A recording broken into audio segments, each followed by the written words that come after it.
आपकी ये मंदिर वाली जो जगह है वो कितने एकड़ में फैली हुई है? 22 एकड़ में, 22। जिसमें 322 छोटे छोटे मंदिर हैं भगवान के। ओहो, माने भगवान का पूरा शॉपिंग मॉल ही सजा के रखा है।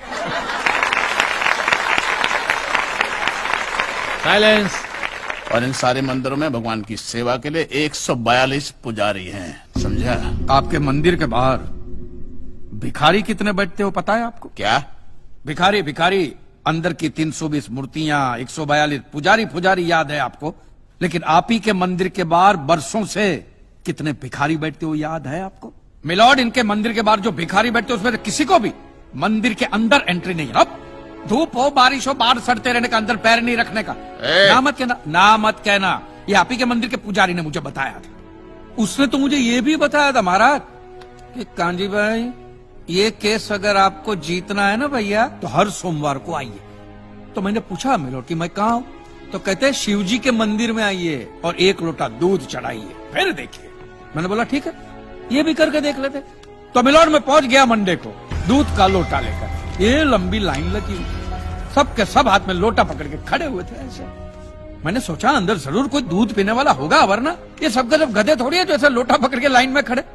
मेरा नंबर है, मैं अंदर गया, अंदर कोई नहीं था दूध पीने वाला, कोई नहीं।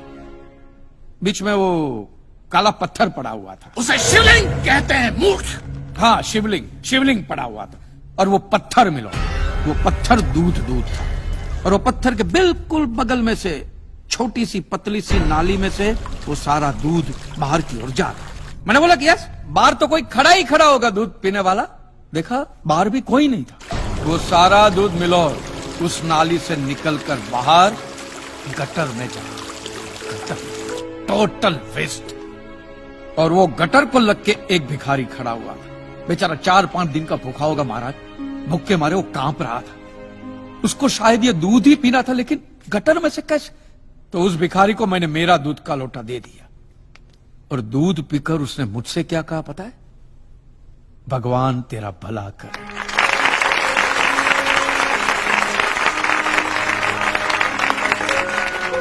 तो मंदिर में आने वाला एक एक इंसान वो पत्थर पे दूध डालने के बजाय किसी गरीब के पेट में डाले तो सबसे ज्यादा पुण्य मिलेगा, नहीं? और हाँ मौलवी साहब, किसी दरगाह पे फूलों की चादर उड़ाने के बजाय किसी नंगे फकीर के बदन पे कपड़ों की चादर उड़ाई जाए ना, तो अल्लाह को बहुत खुशी मिलेगी। और जीसस के सामने मोमबत्तियां जलाने से अच्छा है किसी गरीब की झोंपड़ी में जलाइए, तो उसके घर में कभी अंधेरा नहीं होगा। क्यों, तुम भी भगवान को नहीं मानते क्या? अरे मैं खुद भगवान हूँ। अच्छा, तो मैं अमिताभ बच्चन हूँ। देखो कांजी, दूध, चद्दर, मोमबत्ती ये सब चढ़ाना एक प्रथा है। भगवान की पूजा अर्चना, इन सब का मूल्य तुम नहीं समझोगे, क्योंकि तुम एक नास्तिक हो। जगत की मोह माया से तुम अभी तक मुक्त नहीं हुए। आप तो हो गए हो ना, आप तो बिल्कुल मोक्ष के दरवाजे पे खड़े हो। तो ये जो रीति रिवाज के नाम पे ढोंग चलते उनको बंद करवाइए ना महाराज। शनिवार को हनुमान जी की मूर्ति पे कितना तेल बर्बाद होता है पता है आपको? लोग 2 रुपये के 5 रुपए के सिक्के यूं करके मूर्ति पे चिपकाते हैं। हनुमान जी इन सारे चिल्लर का क्या करेंगे? कांजी भाई बिल्कुल ठीक कह रहे हैं। साईं बाबा अपनी पूरी जिंदगी गरीबों के लिए और गरीबी में जिए।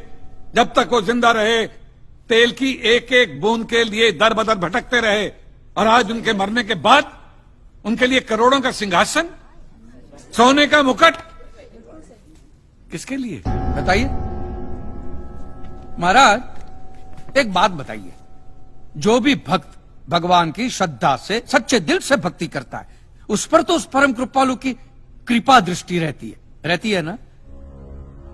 रहती है ना? आया ना? तो चलिए महाराज, मुझे ये बताइए कि अमरनाथ और वैष्णो देवी की यात्रा पे जाती हुई बस नीचे खाई में क्यों गिर जाती? वो तो भगवान की भक्ति के लिए जा रहे थे, श्रद्धा से भजन गाते गाते जा रहे थे, तो भगवान ने डायरेक्टली उनको ऊपर बुला लिया। और आप मुझे एक गाड़ी ऐसी बताइए जिसका एक्सीडेंट हुआ हो और जिसके अंदर भगवान की मूर्ति या फोटोग्राफ ना हो। बताइए। I object my Lord. From day 1 ये आदमी बातों को यूं गोल गोल घुमा रहा है। मिस्टर कांजी, ये कोई डिबेट नहीं है अच्छे बुरे की, ये कोर्ट है और यहां प्रूफ चलता है। और हमारे पास प्रूफ है, इंश्योरेंस पेपर्स पर आपके सिग्नेचर्स। इसलिए लीगली आपको कोई हक नहीं बनता इंश्योरेंस कंपनी से पैसे मांगने। और जहां तक हमारा प्रश्न है, बीमा कंपनी के नियमों को हम नहीं मानते। अगर उन्होंने लिख दिया कि भूकंप जज साहब ने करवाया है, तो क्या जज साहब पैसे देंगे? इसी तरह पॉलिसी में भगवान का नाम लिख देने से भगवान पैसे देने के लिए प्रतिबद्ध नहीं होते। अगर आप चाहते कि भगवान आपके पैसे लौटा दे, तो ये प्रूफ करो कि ये भूकंप भगवान ने किया है। किया ही है ना? इन राइटिंग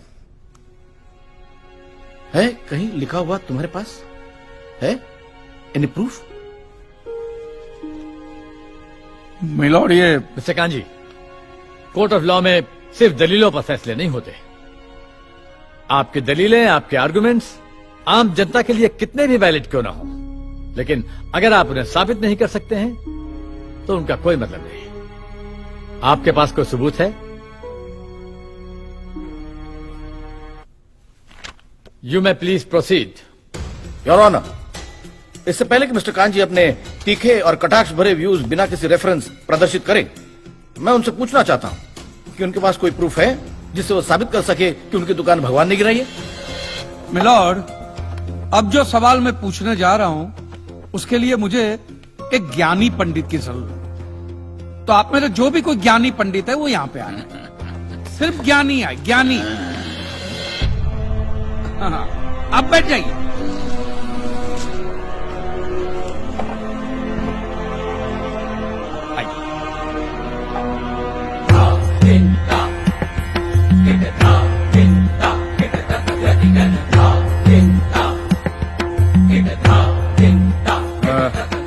महाराज, आप जो पंडित लोग आपके प्रवचन में जो शास्त्रों की बातें करते हैं, तो शास्त्रों में जो भी लिखा होता है वो सब सही होता है? 100%। ऐसा कहां लिखा है? ये तो आप कह रहे हैं। गीता में लिखा है। अच्छा, क्या लिखा है गीता में? गीता के 4थे अध्याय का 40वां श्लोक, अज्ञस्य अश्रद्धानस्य संशयात्मा विनश्यति, नायम लोकस्ति ना परा ना सुखम संशयात्मना। मतलब क्या? इसका अर्थ है, जो अज्ञानी श्रद्धा विहीन मनुष्य शास्त्र पर संदेह या शक करता है, उसका विनाश निश्चित है। उसे भूलोक या परलोक कहीं भी शांति नहीं मिलती। समझा? ये बहुत इंटरेस्टिंग आइटम है। महाराज, आपको ये गीता में या शास्त्रों में कुछ भी समझ में आता है, हा? कि जो भी लीलाधर महाराज बोल रहे उसमें बस ऐसे समझा समझा करके हाथ हिला रहे हैं। मिलॉर्ड, वो स्कूल में छोटे छोटे बच्चे होते, उनको प्रेयर कभी पूरी याद नहीं रहती, तो बेचारे आंख बंद करके ऐसे करके होंठ हिलाते, वो होंठ हिलाते, ये हाथ हिलाते।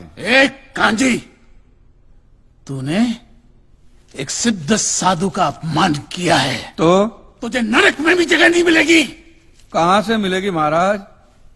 आप लोगों ने पहले से ही वहां कुल्ले टिका के रखे हैं।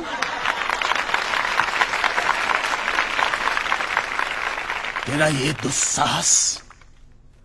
दुस्साहस नास्तिक!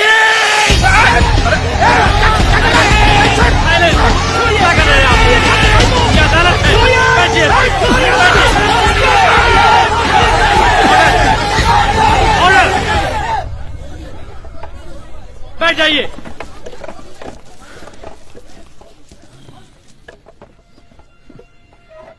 दुखेष्वनु द्विग्न मनः सुखेषु विगत स्पृह वितराग भय क्रोध स्थित धीर मुनि रुच्यते। अध्याय 2 श्लोक 56वां। अर्थात जिस मनुष्य के लिए सुख और दुख समान अवस्था है, जो भय और क्रोध से मुक्त है, जो स्थिर बुद्धि वाला है ना, वही सिद्ध पुरुष कहलाता है।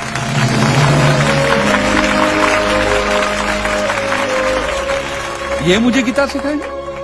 अरे ये क्या गीता सिखाएंगे मिलॉर्ड? इन लोगों की तो आईक्यू भी रूम टेम्परेचर से लो है। आपको 2 बात किया कही मैंने उकसाने के लिए, भड़काने के लिए, मुझे मारने चले हैं। ऐसी है आपकी सिद्धि सिद्धेश्वर? मिस्टर कांजी, उनकी सिद्धि क्या है, यह कोर्ट का मुद्दा नहीं है। कोर्ट का मुद्दा यह है कि आपकी दुकान किसने गिराई। भगवान ने गिराई है। ये आप फैसला सुना रहे। फैसला सुनाना जज साहब का काम है, आपका नहीं। आपको तो सिर्फ प्रूफ करना है कि उस दिन जो भूकंप आया वो भगवान की वजह से आया था, जो प्रूफ करना इम्पॉसिबल है। Relax relax relax, nothing is impossible. Swami ji एक बात बताइए, भगवान ने ही ये भगवत गीता कही है, कही है, और भगवत गीता में जो भी कहा गया है वो सब सच है? 100%। Point to be noted milord. तो मुझे एक बात बताइए कि भगवान ने भगवत गीता के 9वें अध्याय के 8वें श्लोक में क्यों ऐसा कहा है कि पूरी सृष्टि का सर्जन मेरी इच्छा से हुआ, इसका विनाश भी मेरी इच्छा से होगा, ये पूरी सृष्टि मेरी इच्छा के अधीन है, इसके सर्जन और विनाश के लिए सिर्फ मैं और मैं ही जिम्मेदार हूं। और ये देखिए मिलॉर्ड, ये बाइबल में भी कहा गया है, Aiza chapter 54 verse 16 See, it is I who have created the smith who blows the fire of coals and produces a weapon fit for his purpose. I have also created the ravager to destroy. अब ये देखिए, ये कुरान शरीफ में भी है। सूरह जलजला 99 आयत 1 से 8 में भी लिखा है कि जब जमीन अपनी पूरी शिद्दत के साथ हिला डाली जाएगी और जमीन अपने अंदर के सारे बोझ को निकालकर बाहर डाल देगी और इंसान कहेगा कि ये उसको क्या हो रहा है, उस दिन वो अपने ऊपर बीते हालात बयां करेगी, क्योंकि तेरे रब ने उसे ऐसा करने का आदेश दिया होगा। रब ने।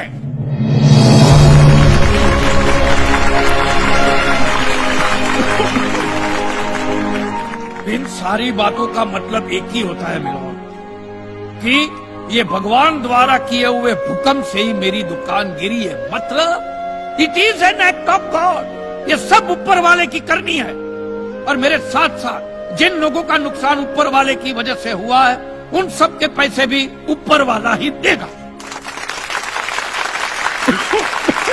नहीं तो उनके कलेक्शन एजेंट।